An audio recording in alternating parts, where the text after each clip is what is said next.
नमस्कार दोस्तों, दिल्ली का संगम विहार तारीख 10 अगस्त 2026 सुबह के ठीक 4:30 बजे थे। पूरा इलाका नींद की आगोश में सोया हुआ था, लेकिन ब्लॉक के एक मकान में सन्नाटे को चीरती हुई एक चीख गूंजती है।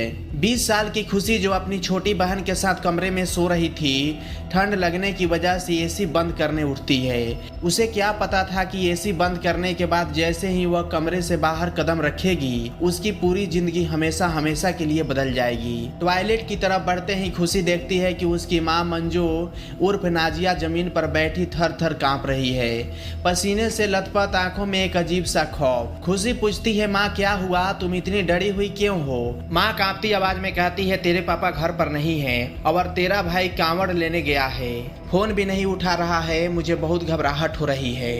खुशी तुरंत अपने भाई को 10 से 12 बार कॉल मिलाती है, लेकिन उधर से कोई जवाब नहीं आता है। घबराहट बढ़ती है। माँ कहती है, जरा बाहर जाकर देख, तेरे पापा कहाँ हैं? खुशी जैसे ही घर का मुख्य दरवाजा खोलकर 4 कदम आगे बढ़ती है, सामने का मंजर देखकर उसके पैरों तले जमीन खिसक जाती है। जमीन पर उसके 55 साल के पिता मुन्नालाल गुप्ता बेसुध पड़े थे। चारों तरफ सिर्फ खून ही खून था। दोस्तों, 112 नंबर पर कॉल की जाती है। संगम विहार थाने की पुलिस टीम मौके पर पहुंचती है। मुन्नालाल गुप्ता को तुरंत अस्पताल भेज दिया जाता है, लेकिन डॉक्टर देखते ही उन्हें मृत घोषित कर देते हैं। जब मुन्नालाल के शरीर का मुआयना किया गया तो पुलिस अफसर भी सन्न रह गए। शरीर का कोई ऐसा हिस्सा नहीं बचा था जहां चोट के गहरे निशान न हो। और सबसे चौंकाने वाली बात, डॉक्टरों ने अंदेशा जताया कि मुन्नालाल को डंडों से पीटने के अलावा बिजली की तड़के झटके भी दिए गए थे। पुलिस हरकत में आती है। इंस्पेक्टर अनुज कुमार, एसएचओ गुरु सेवक और उसकी स्पेशल टीम मामले की जांच शुरू करती है। पत्नी मंजू से जब पूछताछ होती है तो वो रोती हुई कहती है कि साहब, घर का सारा सामान बिखरा पड़ा है, रात में लुटेरे घुसे थे, उन्होंने ही मेरे पति की जान ली और लूटपाट करके भाग गए। बेटियों का कहना था कि वो एसी वाले कमरे में सो रही थी, इसलिए बाहर की कोई आवाज उन्हें सुनाई नहीं दी। शुरू में दोस्तों यह एक लूटपाट का मामला लग रहा था, लेकिन पुलिस की अनुभवी आंखों को इस कहानी में कोई झोल नजर आ रहा था। अगर लुटेरे आए थे तो उन्होंने सिर्फ मुन्नालाल को ही निशाना क्यों बनाया? घर की महिला को खरोच तक क्यों नहीं आई? दोस्तों, पुलिस ने इलाके में तफ्तीश तेज की। मुन्नालाल गुप्ता के घर के ठीक सामने एक मकान था, जिसके छज्जे पर लगा एक सीसीटीवी कैमरा सीधा मुन्नालाल के मुख्य दरवाजे को कवर कर रहा था। पुलिस ने जब रात 1 बजे से सुबह 4 बजे तक की फुटेज खंगालनी शुरू की तो जो सच सामने निकल कर आया उसने जांच अधिकारियों के भी होश उड़ा दिए। रात के 1:45 बजे एक नकाबपोश युवक मुन्नालाल के घर के दरवाजे पर पहुंचता है। और सबसे बड़ा ट्विस्ट, दरवाजा कोई लुटेरा तोड़कर अंदर नहीं जाता, बल्कि खुद मुन्नालाल की पत्नी मंजू उर्फ नाजिया दरवाजा खोलती है और उस नकाबपोश को अंदर बुलाती है। इसके बाद रात 3:15 बजे वही नकाबपोश शख्स मुन्नालाल की लथपथ लाश को घसीट कर बाहर फेंकता है और मंजू आराम से दरवाजा बंद कर लेती है। अब लुटेरों की फर्जी कहानी पूरी तरह ध्वस्त हो चुकी थी। कातिल कोई बाहरी नहीं बल्कि घर के अंदर से ही डोरिया हिला रहा था। पुलिस मंजू को हिरासत में लेती है। जब सख्ती से पूछताछ होती है तो मंजू टूट जाती है और एक ऐसी खौफनाक दास्तान उगलती है जिसे सुनकर संगम विहार का हर शख्स सन्न रह गया। दोस्तों, कहानी शुरू होती है 22 साल पहले। मुन्नालाल गुप्ता और नाजिया की लव मैरिज शादी हुई थी। नाजिया शादी के बाद मंजू बन गई। 2 बेटियां और 1 बेटे हुए। मुन्नालाल प्रॉपर्टी डीलिंग करते थे। घर में पैसे की कोई कमी नहीं थी, लेकिन वक्त के साथ रिश्तों में कड़वाहट घुलने लगी। मंजू का आरोप था कि पति उसके साथ मारपीट करता था, आर्थिक और शारीरिक शोषण करता था। 10 साल का उम्र का फासला और आपस में बढ़ती दूरियां मंजू के दिल में नफरत का बीज बो चुकी थी। इसी बीच पड़ोस की एक मैकेनिक की दुकान पर काम करने वाले 20 साल के लड़के चमन पर मंजू की नजर पड़ती है। मंजू की उम्र 45 साल और चमन की उम्र महज 20 साल, यानी मंजू की सबसे बड़ी बेटी खुशी की उम्र के बराबर। दोस्तों, दोनों के बीच मुलाकातें बढ़ी और जल्द ही यह जान पहचान एक खौफनाक अवैध संबंध में बदल गई।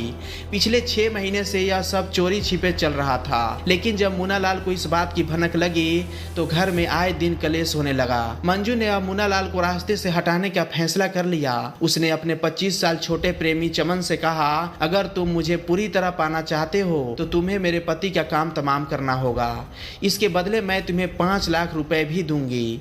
5 लाख का लालच और अवैध संबंधों का नशा 20 साल का चमन इस खौफनाक साजिश का मोहरा बनने को तैयार हो गया। दोस्तों, प्लान तैयार था। चमन ने नींद की गोलियां का इंतजाम करने के लिए अपने एक दोस्त को ब्लॉक के मेडिकल स्टोर पर भेजा। मेडिकल वाले ने जब 20 साल के लड़के से नींद की गोलियों का पर्चा मांगा तो वह पर्चा नहीं दे सका। इससे मेडिकल वाले मना कर दिए।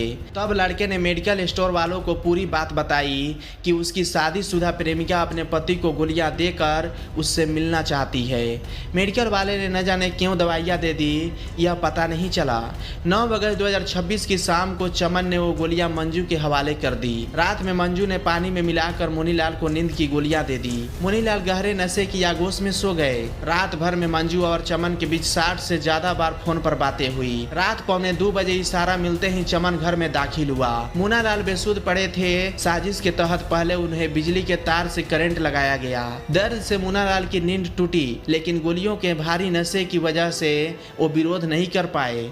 इससे पहले कि वो चीखते, मंजू ने एक भारी डंडा उठाया और अपने ही पति के सिर पर दे मारा। खून का फवारा फूट पड़ा। चीख दबाने के लिए मुंह पर तकिया ठूस दिया गया। लगभग 45 मिनट तक एक निहत्थे बेबस इंसान पर डंटो, करंट और तकिया से टॉर्चर किया जाता रहा, जब तक कि मुनीलाल की सांसें हमेशा के लिए थम नहीं गई। रात 3:15 बजे चमन लाश को बाहर फेंककर फरार हो गया। मंजू ने घर का सामान फैलाकर डकैती का नाटक रचा और खुद कांपने का नाटक करने लगी। दोस्तों, पुलिस ने कड़ियों को जोड़ा और महज कुछ घंटों के भीतर मंजू उर्फ नाजिया, उसके प्रेमी चमन और चमन को पनाह देने वाले उसके दोस्त किशन को सलाखों के पीछे भेज दिया गया। तीनों ने अपना गुनाह कबूल कर लिया, लेकिन इस खौफनाक वारदात के बाद पीछे छूट गए 3 बेगुनाह बच्चे।